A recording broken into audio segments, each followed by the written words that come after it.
Samkeppniseftirlitið þarf að rannsaka meint samkeppnisbrot Mjólkursamsölunnar aftur og 370 milljóna króna sekt sem lögð var á verður endurgreidd. Áfrýjunarnefnd samkeppnismála ákvað þetta í gær en ástæðan svo að samningur milli kaupfélags Skagfirðinga og Mjólkursamsölunnar hafði skyndilega verið lagður fram í málflutningi hjá áfrýjunarnefndinni. Fulltrúar Mjólkursamsölunnar telja þessa ákvörðun áfangasigur sem leiði til þess að ásakanir samkeppnisbrot verði felldar niður.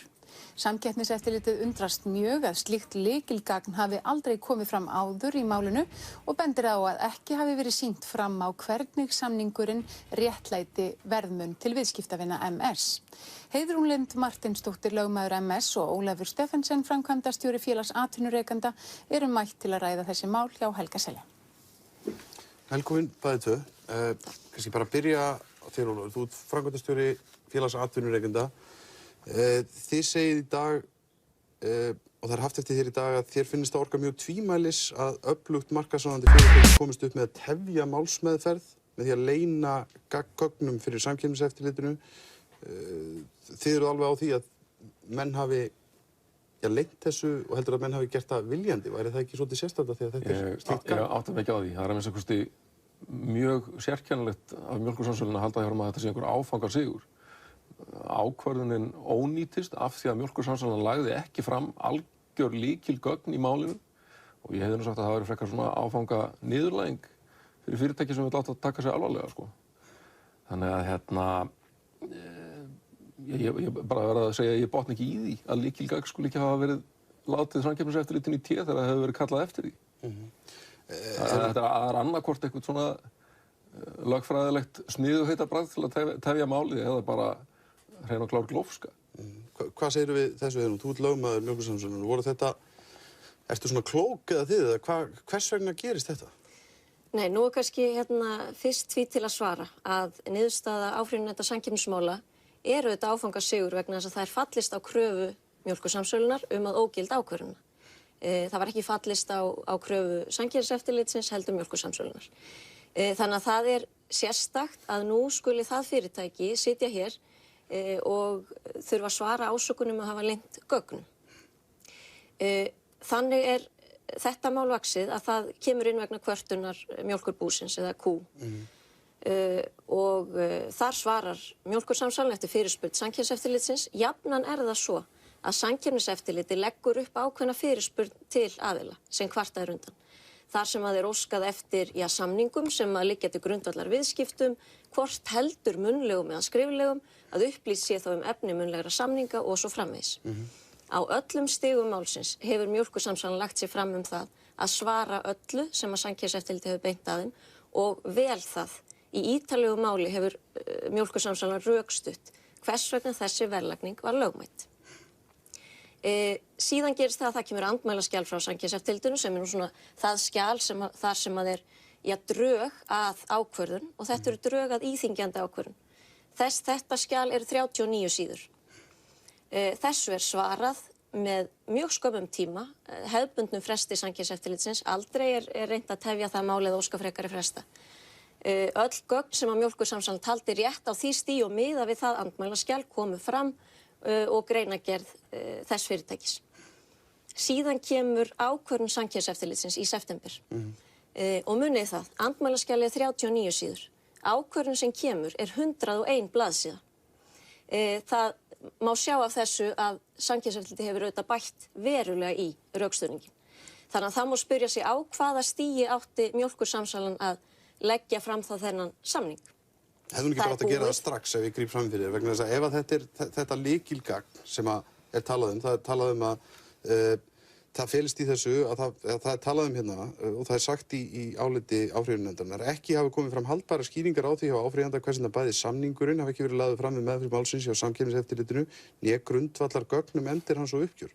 Við getum alveg verið sammála það að þetta skiptir svolítið miklu máli þessi samningur, eða ekki? Jú, allavega samkvæmt áfrýjunarnefnd og það sem að við höfum haldið fram frá upphafi að samstarfið skipti, það er algjört lykilatriði í þessu máli og alltaf frá upphafi máls hefur verið upplýst þetta samstarf, alveg frá A-tilu. Frá upphafi máls hefur verið upplýst öll verð, hvers átta viðskipti þetta eru, frá upphafi málsins hefur verið upplýst hvers vegna þessi verð eru eins og þau eru. að samningurinn sjálfur kom ekki fram, hverjum er það að kenna? Samkeppniseftirlitið hefur auðvitað rannsóknarskylduna. Það kallar eftir gögnum, það kallar eftir samningum, hvort heldur munnlegum eða skriflegum. En byrju, datt ykkur þá aldrei í hug að leggja þennan samning fram að því að hann er væntanlega staðfestingin á þessum kjörum sem að síðan hefur svo mikið verið deilt um? Jú, núna hefur það komið í ljós að áfrýjunarnefnd samkeppnismála segir að þetta sé algjört grundvallaratriði. Þetta taldi til dæmis Samkeppniseftirlitið ekki vera grundvallaratriði. Meðal annars fyrir áfrýjunarnefndinni taldi Samkeppniseftirlitið að þessi samningur skipti engu máli. Heldur væri hann frekar til staðfestingar á ákvörðun Samkeppniseftirlitsins. Þessu hefur áfrýjunarnefndin núna í raun hent tilbaka til Samkeppniseftirlitsins og sagt að þetta kann að skipta verulegu máli og sé þetta eins og hér hefur verið lýst og Mjólkursamsalan hefur frá upphafi lýst í nákvæmlega svona. Ef þetta er svona, þá kann þetta að heyra undir 71. grein búvörulaga sem kveður á það að þetta sé undanþegið ákvæðum samkeppnislaga. Samt eitthvað meira hægt að bogið við það að þetta skulle vera slíkt lykilgagn af því eins og þú segir, samstarf MS og Kaupfélags Skagfirðinga er algjört lykilatriði í þessu máli. Eða var til samningur það samstarf, af hverju ósköpunum var hann ekki lagður fram? Jú, það má og ef allt sem stendur í samningnum kom fram, eins og Mjólkursamsalan hefur haldið fram í dag, af hverju segir það áfrýjunarnefndin nei, það dugir okkur ekki. Það þarf að taka bæði að leggja samningi til grundvallar og skýringar á honum til þess að við getum myndað okkur efnislega afstöðu. Ég botna ekki í þessu, ég held að enginn annar gera það. Það má skilja þessu umræðu, ég skil umræðuna vel, en menn verða kannski líka átt að sjá og þekkja nákvæmlega hvernig þessi mál virka. Það er mikill fjöldi gagna sem liggur fyrir, það kemur ykkur ákveðin fyrirspurn, henni er svarað og svo framvegis. Hefði samningurinn átt að koma fram á upphafsstigum? Jú, það getur alveg vel verið. En hefði Samkeppniseftirlitið ekki líka átt að gefa því gaum hvað fólst í þessu samstarfi aðila? Málið er nefnilega frá upphafsstigi þessa máls hefur Samkeppniseftirlitinu í raun, það hefur látið það í léttu rúmi liggja. Það er skýringar sem að Mjólkursamsalan hefur gefið á þessu samstarfi og þessari verðlagningu sinni.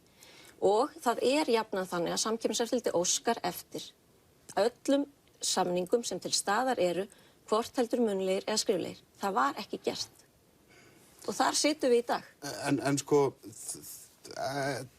það sem kemur fram í þessum samningi og hann er lagður þarna fram, er það slíkt gagn að þínu viti að hann fríi Mjólkursamsöluna undan þessum ásökunum? Samstarfið sem slíkt gerir það. Samningurinn lítur að grundvalla það? Já, og samningurinn byggir á því. En hvers vegna lögðu það þá ekki fram? Já, menn geta spurt að þessu og verið vitrir eftir á og hort í baksýnisspegilinn.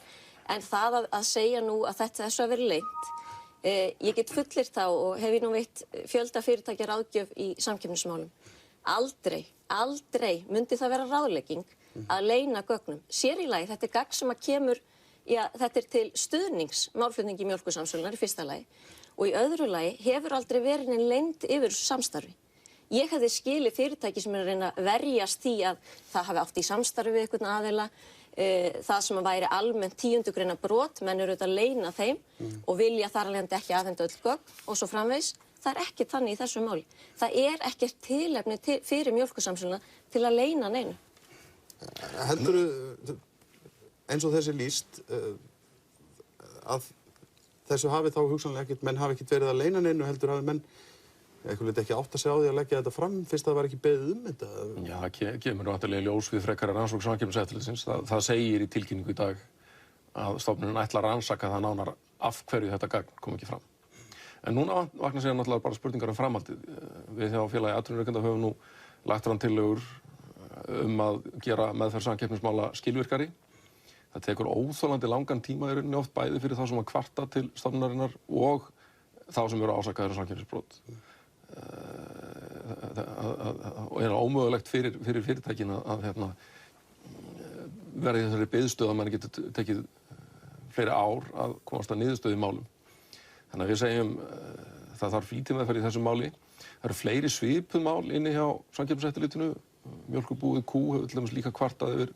Það er raunin alveg sambærilegt mál sem var að sölu á rjóma frá MS til annars vegar sinna samstarfsfyrirtækja og hins vegar til Kúr. Þeir halda því fram að það sé á 20% hærra verði heldur en MS selur sínum samstarfsfyrirtækjum. Og svo vakna spurningar framhaldið.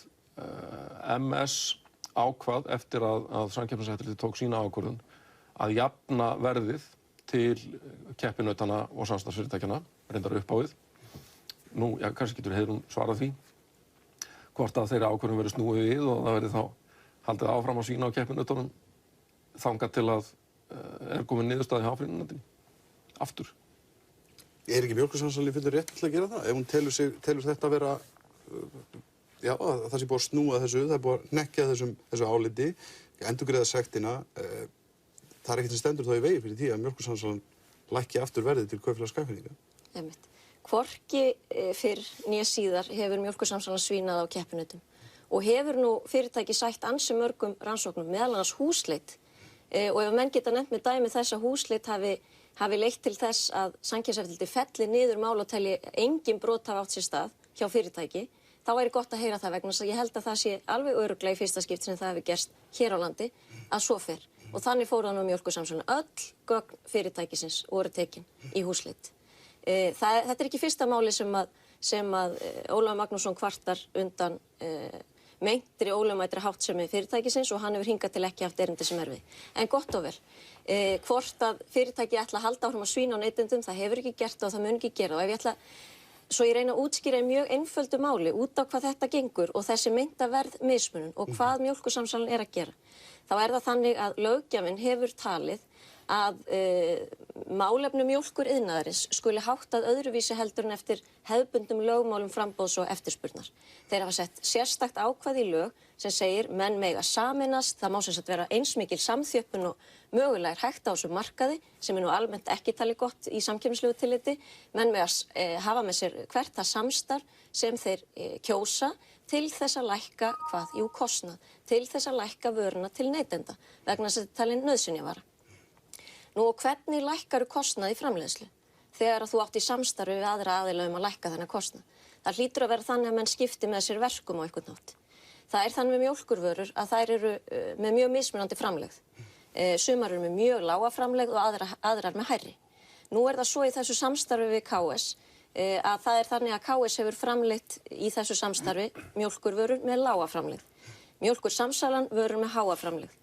Þessu myndi enginn taka þátt í, sá sem að fengi vörurnar með lágu framleiðina í samstarfinu, myndi auðvitað aldrei taka þátt í því nema fengi það bætt að einhverju leyti. Nei, en þess vegna hlýtur lykilatriði að vera, býtu fyrirgefðu, þá hlýtur lykilatriði að vera sem að hvorki forsvarsmenn Mjólkursamsöluna né aðrir sem að tengjast þeim hafa getað svarað, er ekki þá einfaldasta mál í heimi að leggja einmitt á borðið þá útreikninga, eitthvað sem styður þetta út frá þessu sem þú ert að segja, sem réttlætir það að þessi 17% af verðmunum sé. Það hlýtur að vera mjög auðvelt að leggja það fram þá bara. Jú, menn segja í þessu samstarfi, við munum afhenda til KS hrámjólk á bændaverði, sem er þetta lægra verð, 3,5 miljón lítra. Að baki 3,5 miljón lítra afhendingu eru viðskiptalegar forsendur og tölur varðandi þá bætt framleiðartap. Þannig að í stað þess að Mjólkursamsalan gæti allt eins í þessu samstarfi, gæti aðeins sagt, heyrðu, ég ætla bara að selja mjólkina, hrámjólkina, hún fer bara nákvæmlega sama verði, en ég afhendi þér peningin sem er framleiðartapið þitt. Þeir gera það ekki og segja við nettum þessi viðskipti með því að þið fáið þessa hrámjólk á þessu verði. En hvers vegna á þá hlýtur maður að spyrja sig, hvers vegna eiga aðilar sem ekki eru þáttakendur í þessu samstarfi, þurfi ekki að þola það að framleiða lága vöru, eiga þeir að fá vöruna líka, það er ekki verið að netta neitt framlega tapið þá aðeins. Þessi viðskiptahættir sem við verðum að lýsa hérna myndir náttúrulega ekki leifast á neinum öðrum markaði. Það er rétt að löggjafinn vill hafa þetta svona og ég held að það sé misráðið hjá löggjafanum. Við getum þetta, það væri efni í annan þátt það. Háttsemi MS liggur alveg fyrir. Það er sýnt fram á hana með rannsókn Samkeppniseftirlitsins. Það er að segja keppinautarnir borga hærra verð heldur en samstarfsfyrirtækin. Og svo er það svona lögfræðileg spurning hvort MS sé að brjóta lög með þessu eða hvort það rúmist innan þessar undanþágu búvörulagana sem að mjólkuriðnaðinum er veitt frá samkeppnislögum. Hins vegar eftir að háttsemin lá fyrir að verið að mismuna fyrirtækjum með þessum hætti, þá kom nú fram býstna svona þverpólitísku vilji til að breyta þessu kerfi. Þingmenn allra flokka, meira sér Framsóknarflokksins, létu hafa það eftir sér að það veri ástæða til að fara að afnema þessa undanþágu. Þetta mál á væntanlega eftir að taka langan tíma. Nú þarf Samkeppniseftirlitið að rannsaka það betur. Það kemur ný ákvörðun sem verður þá líka kæranleg til áfrýjunarnefndar, svo getur það þurft að fara í gegnum 2 dómstig. Getur þetta ekki mörg ár. Þá er spurningin á pólitíkin að bíða eftir þeirri niðurstöðu. Ég held nefnilega ekki. Ég held að það sé full ástæða til þess að fara að ganga í þetta mál. Viðskiptaráðherra til dæmis lýsti því nú á fundi hjá okkur í félagi atvinnurekenda þar sem að Heiðrún var líka að hún teldi að mjólkuriðnaðurinn ætti ekkert að vera undanþeginn samkeppnislögum frekar en nein önnur grein. Enda gilda í grunninn engin önnur lögmál framleiðslu á mjólk eða öðrum nauðsynjavörum. Þessi röksemdum sko að þetta sé svo mikil hagræðing, það sko í rauninni orðin nánast algjör einokun á þessum markaði, búið að slá saman 5 afurðastöðvum í rauninni í eina samsteypu. Samkeppniseftirlitið verður ekkert geta skipt sér af því út af þessari undanþágu. Núna á Hagfræðistofnun Háskólans að fara að meta það fyrir landbúnaðarráðuneytið hvort þessi samrunar, hvort þessi aukna einokun hafi skilað hagræðingu sem síðan skilir sér í vasa neytenda. Og það sko verður áhugavert að sjá hvernig síðan pólitíkin tekur á því. Í fyrsta lagi þá náttúrulega getur Hagfræðistofnun ekki svarað þeirri spurningu hvað hefði gerst, hversu mikil hagræðing hefði náðst, hefði bara verið frjáls samkeppni á þessum markaði og markaðslögmálin fengið að gilda. Í öðru lagi komist með þeirri niðurstöðu að einokunin sé bara frábær fyrir neytendur. Hvað er að gera við þá niðurstöðu? Verður ekki bara yfirfarin yfir aðra geira atvinnulífsins og prófa að hafa eitt bakari til dæmis? En er ekki hægt að bera þetta saman við bara framleiðslu á öðrum landbúnaðarvörum? Því það hefur verið bent á það og Mjólkursamsalan og fleiri hafa bent á það að þetta hefur skilað sér í því að verð á mjólk og mjólkurafurðum hefur hækkað minna heldur en aðrar vörutegundir. Því hefur verið haldið fram. Er það ekki ákveðið rök? Ef þú skoðar kjötmarkaðinn, þar sem er meiri samkeppni og minni hömlur, þá hefur verð á kjöti hefur hækkað hlutfallslega minna heldur en verð á mjólk. Þannig það er það ákveðin rök gegn því líka. Heyrðu svona í lokin, ertu á því að þið séuð með sterkari stöðu í þessu máli heldur en þið voruð áður en að þetta gagn kom fram og heldur að þessu verði þá hnekkt, þessu áliti sem kom fram fyrst? Það hefur alltaf verið mín bjargfasta trú að þessi ákvörðun Samkeppniseftirlitsins stenst ekki skoðun. Hvort heldur varðandi form, eins og núna er reyndar búið að staðfesta og er vísað heim, eða efni. Það er einfaldlega, það eru gerðar auðvitað strangar kröfur og fjöldi skilir að það er að vera uppfylltur til að þessi ólögmæta verðmismunum sé staðfest og ég held að þrátt fyrir að eftirlitið komi núna og taki ákvörðun út frá þessum samningi, þá eigi niðurstaðan alltaf inn að verða svo að þetta sé ekki brot. Og mér sýnist meira að áfrýjunarnefnd samkeppnismála, hún ýjar nú sterklega að því eins og þessi samningur lítur út og sé hann réttur samkvæmt og framkvæmdur samkvæmt efni sínu, þá kunni þetta sannlega vera samningur sem að kveða samstarf sem er undanþegið ákveðin samkeppnislaga. Já, við fylgjumst með þessu og sjáum hvort að þetta fær einhverja flýti meðferð eða hvort að þetta verður í reglulegu umræðinu næstu 3-4 ár. Ég þakka ykkur bara kærlega fyrir komuna í Kastljós. Takk.